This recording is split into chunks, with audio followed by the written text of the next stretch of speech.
Students, हमारे पास एक सवाल है जिसमें हमने आइडेंटिफिकेशन करनी है कि हमने एक सीरीज ऑफ रिएक्शन है, उसमें हमने बताना है कि जो लेटर ए है उसका क्या मतलब है और लेटर बी जो है वहां पे क्या प्रोडक्ट बनती है और फिर जो लेटर सी है उसमें क्या प्रोडक्ट बनती है।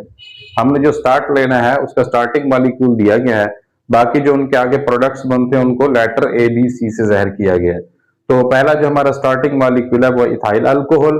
तो कहता है कि इथाइल अल्कोहल को अगर हम कंसंट्रेटेड सल्फ्यूरिक एसिड्स के साथ ट्रीट करें तो वहां से हमारे पास प्रोडक्ट ए बनेगी। उस प्रोडक्ट ए को हमने ब्रोमीन के साथ ट्रीट करना है, वहां से हमारे पास प्रोडक्ट बी बनेगी और फिर उस प्रोडक्ट बी को अल्कोहलिक पोटेशियम हाइड्रोक्साइड के साथ ट्रीट करने के नतीजे में हमारे पास प्रोडक्ट सी बनेगी।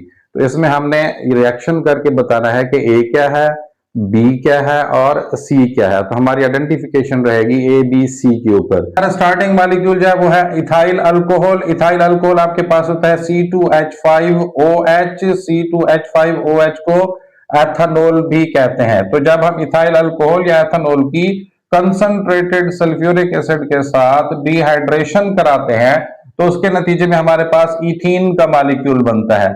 ये एक जनरल बात है कि जब भी हम किसी अल्कोहल की डिहाइड्रेशन कराएंगे तो उसके नतीजे में हमारे पास अल्कीन बनेगा, और जो अल्कीन है हमारे पास 2 कार्बन पे मुश्तमिल है, तो लिहाजा हमारे पास ये मॉलिक्यूल ये कहलाता है ईथीन। तो इट मींस कि जब हमने फर्स्ट रिएक्शन कराया, फर्स्ट स्टेप कराया जिसमें हमने इथाइल अल्कोहल को कंसंट्रेटेड सल्फ्यूरिक एसिड के साथ ट्रीट कराया, तो इन प्लेस ऑफ ए हमें जो मॉलिक्यूल हासिल हुआ वो हमारे पास है ईथीन। तो इसका मतलब ये कि ये ए के तौर पर जिसको हमने आइडेंटिफाई किया है वो ए हमारे पास कौन है, इथीन है। अब ए हमारे पास इथीन है, तो इथीन को जब हमने ब्रोमीन के साथ ट्रीट कराना है तो वहां पे एडिशन प्रोडक्ट हमारे पास हासिल होती है, जो कि क्या होती है आपके पास डाइब्रोमोइथेन, 1,2 डाइब्रोमोइथेन।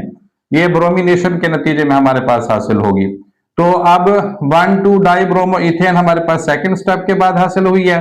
तो सेकंड स्टेप के बाद हमारे पास जो सवाल है उसमें जो चीज आ रही है वो है बी। तो आपके पास इन प्लेस ऑफ बी आपके पास जो चीज आ रही है वो क्या है, 1,2 डाइब्रोमोइथेन।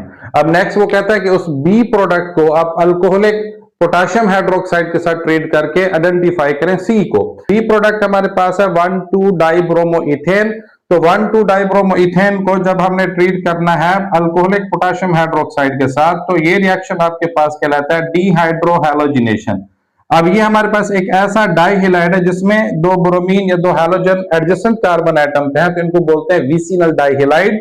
और विसिनल डाइहेलाइड की जब हमने डीहाइड्रोहैलोजिनेशन करनी होती है तो वहां से हमारे पास जो प्रोडक्ट बनती है वो होती है अल्काइन।